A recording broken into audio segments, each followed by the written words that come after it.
समावयवता कार्बनिक यौगिकों का एक बहुत महत्वपूर्ण एक टॉपिक होता है। अलग अलग सभी यौगिकों जो कार्बनिक यौगिक होते हैं उनमें लगभग समावयवता पाई जाती है। समावयवता किसको कहते हैं? तो समावयवता की परिभाषा हम लोग 11th क्लास में भी पढ़ लेते हैं कि दो या दो से अधिक यौगिक जिनके हम लोग अणुसूत्र जो देखते हैं वो अणुसूत्र तो रहते हैं उनके समान, और उनके संरचना सूत्र जो रहते हैं ये संरचना सूत्र में भिन्नता अगर रहती है तो संरचना सूत्र अगर भिन्न भिन्न है तो उसको हम लोग समावयवी कहते हैं उन यौगिकों को, और इस गुण को समावयवता कहते हैं। अल्कोहलों के अंदर भी समावयवता पाई जाती है।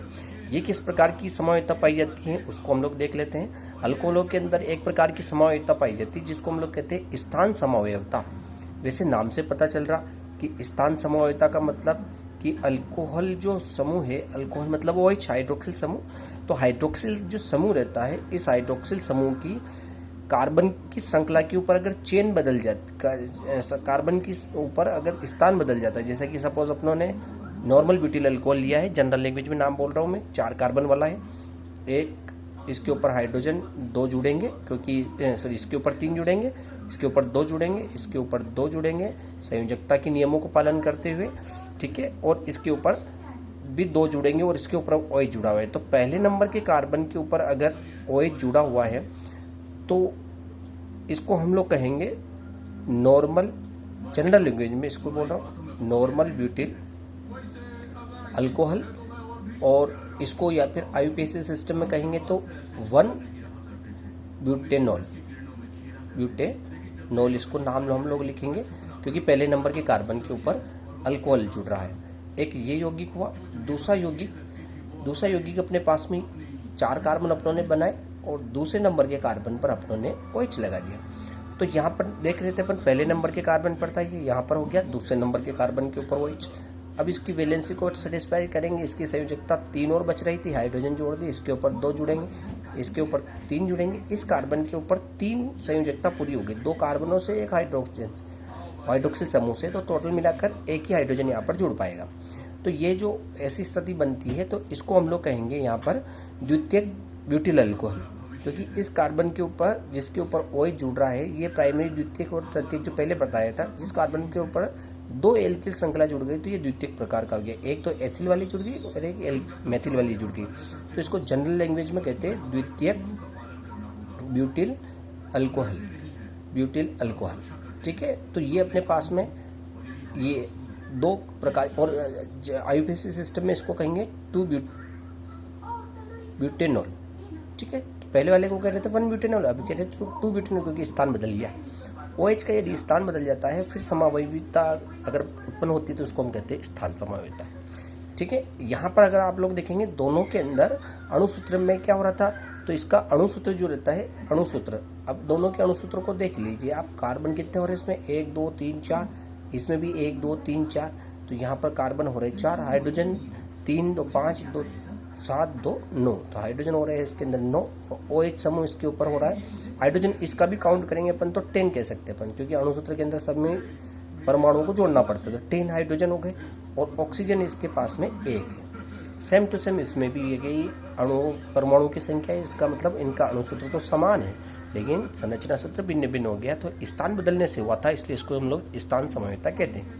दूसरा प्रकार समावयवता के इस यौगिकों के अंदर होता है उसको हम लोग कहेंगे श्रृंखला समावयवता।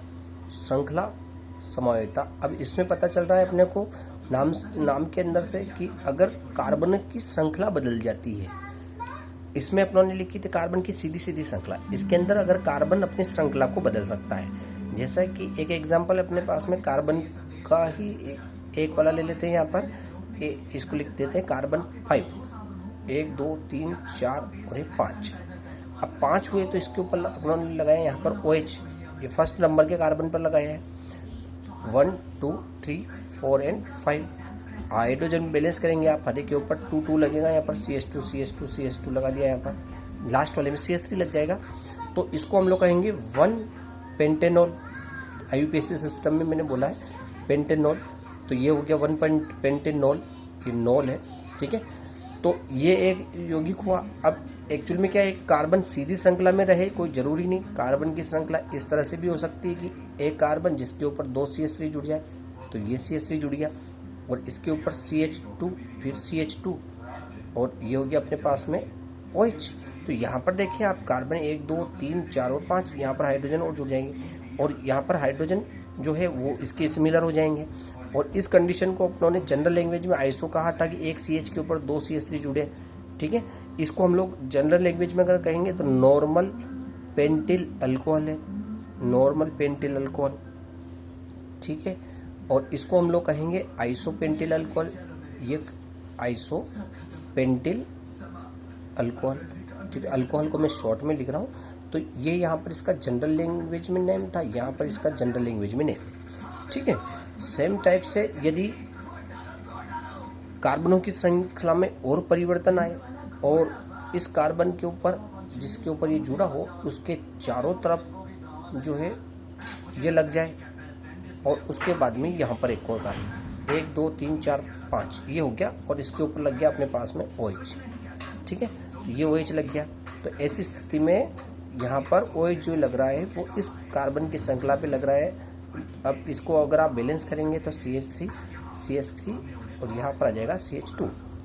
इस कार्बन पर कुछ नहीं जुड़ पाएगा, इसकी चारों वैलेंसी पूरी हो गई। तो ये अगर जनरल लैंग्वेज में नाम बनाएंगे ना अपन, तो जनरल लैंग्वेज में इसका नाम होता है नियो पेंटिल अल्कोहल, नियोपेंटिल अल्कोहल।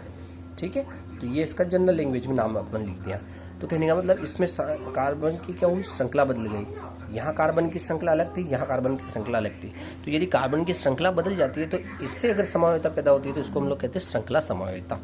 तीसरे प्रकार की समवायता जो इन यौगिकों के अंदर पाई जा सकती है वो अल्कोहल वाले के अंदर स्पेशली वो है कि क्रियात्मक समवायता। क्रियात्मक समवायता वैसे नाम से पता चल गया, इसके अंदर भी क्रियात्मक समूह जो रहता है उसके अंदर यदि बदलाव होता है तो उसको हम लोग कहते हैं क्रियात्मक समवायता। क्रियात्मक समूह ही बदल जाता है।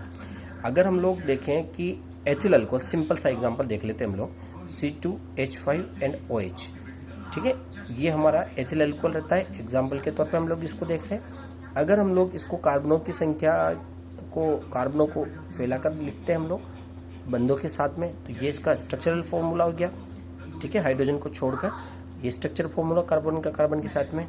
तो ये क्रियात्मक समूह यहाँ पर क्या है, अल्कोहल है। इसमें कार्बन कितना है, इसका नाम हो गया अपने जनरल लैंग्वेज के अंदर एथिल अल्कोहल, और IUPAC सिस्टम में इसका नाम हो जाएगा एथेनॉल। ठीक है, ये एथिल अल्कोहल। अब इसी का अगर आप लोग देखेंगे तो कार्बन, ऑक्सीजन एंड कार्बन यूँ जोड़ देते हैं, फिर इसके ऊपर हाइड्रोजन को बैलेंस करेंगे तो दोनों कार्बनों पर CH3 जुड़ेगा।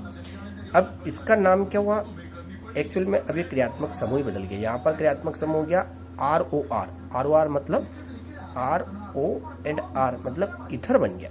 तो कहने का मतलब है कि यहाँ पर क्रियात्मक समूह ही बदल चुका है। पहले अल्कोहल चल रहा था, अब नाम इथर का गया। इसका जनरल लैंग्वेज में नाम होता है, अगर CH3 लगाते हैं तो इसका जनरल लैंग्वेज, इसका नाम जनरल लैंग्वेज में लिखा था अपनों ने, यहाँ पर भी जनरल लिख देता हूँ मैं।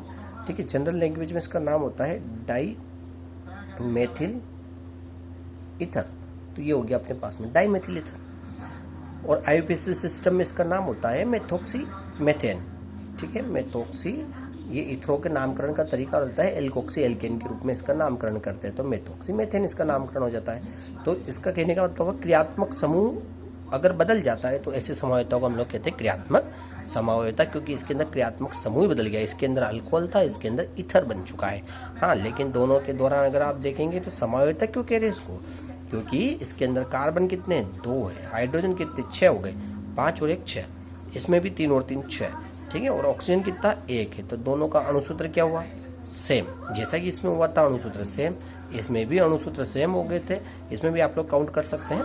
कार्बन जो है वो अगर 5 वाला लिया था तो 5 है, 11 और एक हाइड्रोक्सिल समूह का हो गया अपने पास में, तो ये हो जाएगा 12 एंड एक ऑक्सीजन। ठीक है, हाइड्रोजन 12 है और एक ऑक्सीजन है, तो ये इसका अणुसूत्र। इसके अंदर भी अणुसूत्र दोनों का सेम है, लेकिन क्रियात्मक समूह बदला है। इसमें क्या बदली थी, श्रृंखला बदली थी। इसमें क्या बदला था, स्थान बदला था। इसलिए इसको हम लोग समवायता कह रहे हैं, इसको क्रियात्मक समवायता कहते हैं। एक और हम लोग समवायता पढ़ लेते हैं अल्कोहलों के अंदर, वो हो सकती है प्रकाशिक समवायता। प्रकाशिक समवायता, तो ये समवायता त्रिविम समवायता का एक प्रकार है, प्रकाशिक समवायता। प्रकाशिक समवायता का मतलब होता है कि यदि OH के जुड़ने से यौगिक अगर प्रकाशिक ध्रुवणता प्रदर्शित करने लगता हो तो उसको हम लोग प्रकाशिक समवायता कहते हैं। जैसे कि यहाँ पर कार्बन है, इस कार्बन के ऊपर हमने OH जोड़ रखा है और ये कार्बन किरेल कार्बन, किरेल का मतलब होता है जिस कार्बन की चारों संयोजकता अलग अलग हो। तो अगर इसके ऊपर अपनों ने एक CH3 जोड़ दिया, एक इसके ऊपर अपनों ने इधर की साइड पर C2H5 जोड़ दिया, ठीक है, C2 हो गया, और इधर की साइड पर कुछ नहीं जुड़ रहा तो हाइड्रोजन तो जुड़ेगा, तो ये जुड़ गया। तो इस कार्बन की चारों संयोजकताएं क्या हो गई, अलग अलग परमाणु या मूलकों से पूरी हो रही। ये एथिल मूलक है, ये मेथिल मूलक है, श्रृंखला हो गई। ये हाइड्रोजन है, ये OH। अगर ऐसी स्थिति बनती है तो इसको हम लोग, इस अणु को हम लोग प्रकाशिक ध्रुवण अणु कहेंगे और इस समवायता को हम लोग प्रकाशिक समवायता कहते हैं। इस कार्बन को हम लोग किरेल कार्बन कहते हैं। ये बात ध्यान रखें, ये जनरल पूछी जाने वाली बात है। किरेल जिसको हम लोग असममित कार्बन भी कहते हैं, असममित कार्बन, ठीक है, असममित कार्बन। अब होता क्या, फर्क क्या पड़ता है इसके होने से, जिन यौगिकों के अंदर किरेल कार्बन मतलब जिसकी चारों संयोजकताएं क्या है, चारों संयोजकताएं जो रहती है वह अलग अलग परमाणुओं से, अलग अलग परमाणु या फिर मूलकों से पूरी होती है, परमाणु या समूह या मूलक से पूर्ण होती है, तो उसको हम लोग कहते हैं किरेल कार्बन। अब इसके ऊपर जब हम समतल ध्रुवित प्रकाश डालते हैं, समतल ध्रुवित प्रकाश, माना कि ये अणु है, इसको हमने एक किसी ट्यूब में ले रखा है, टेस्ट ट्यूब के अंदर ले रखा है, और इसके ऊपर हम लोग समतल ध्रुवित प्रकाश, एक्चुअल में क्या होता है, प्रकाश का ध्रुवण सभी दिशाओं में होता है, लेकिन क्या होता है कि जब हम इसको किसी उपयुक्त प्रकार के प्रिज्म से या किसी से निकालते हैं तो इसके ऊपर एक वर्णित समतल ध्रुवित प्रकाश आता है।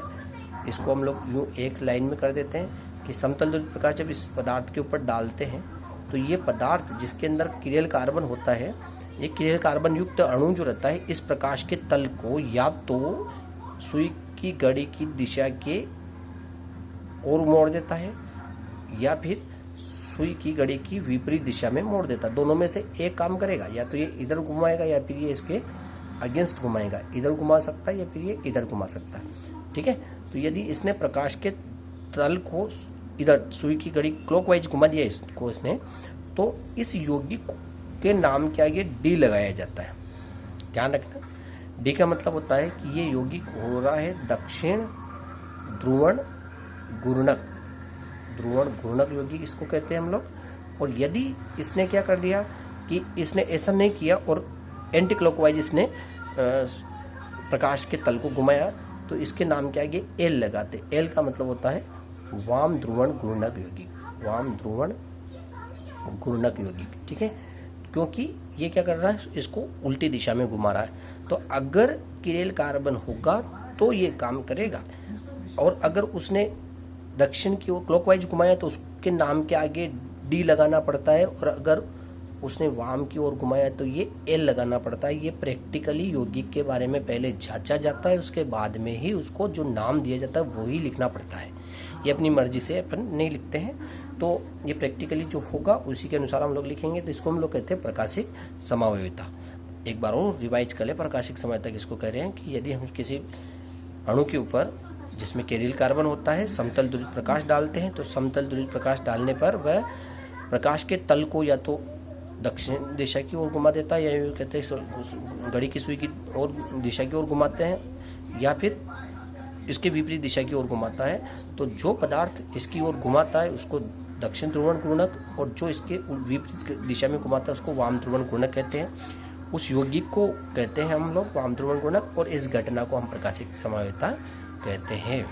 तो ये हमारे समवायता से संबंधित अल्कोहल का टॉपिक है,